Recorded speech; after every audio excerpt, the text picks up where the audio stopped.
In 2024, a familiar but unexpected threat has re-emerged: Mpox, a disease many thought was behind us.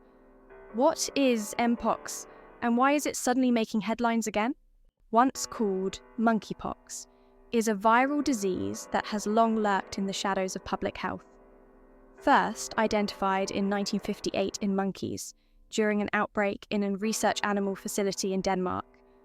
The virus mainly resides in rodents. It crossed over to humans, creating a ripple of outbreaks over the decades.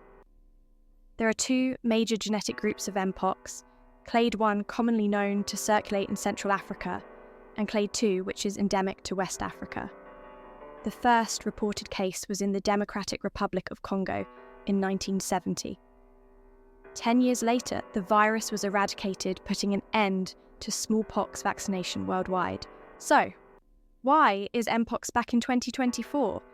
It turns out a perfect storm of factors has set the stage for its return. As vaccination rates for smallpox have declined, so has our collective immunity to Mpox, which shares some similarities with its viral cousin.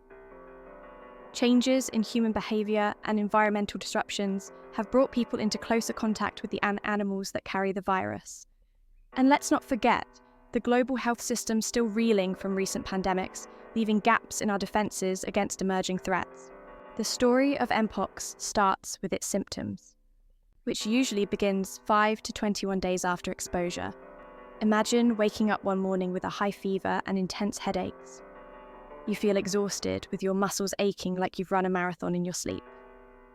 Then, a few days later, a rash begins to appear. At first, it looks like harmless red spots, but soon they evolve into raised bumps and blisters, spreading across your body. The rash becomes the most telling sign of Mpox, a visual cue that something is seriously wrong. Swollen lymph nodes follow, making it clear that your body is fighting off an invader.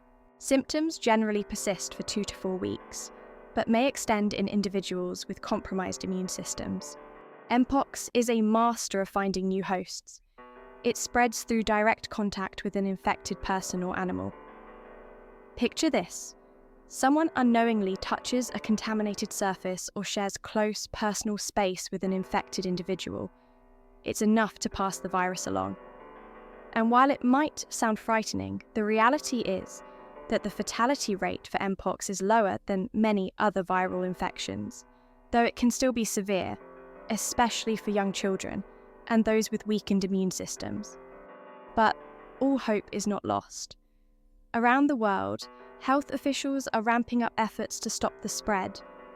Vaccination campaigns are targeting those most at risk, and public health messages are being broadcast far and wide.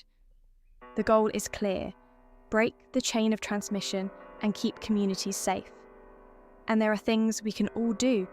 Simple actions like practicing good hygiene, avoiding close contact with those who are sick, and staying informed about the symptoms.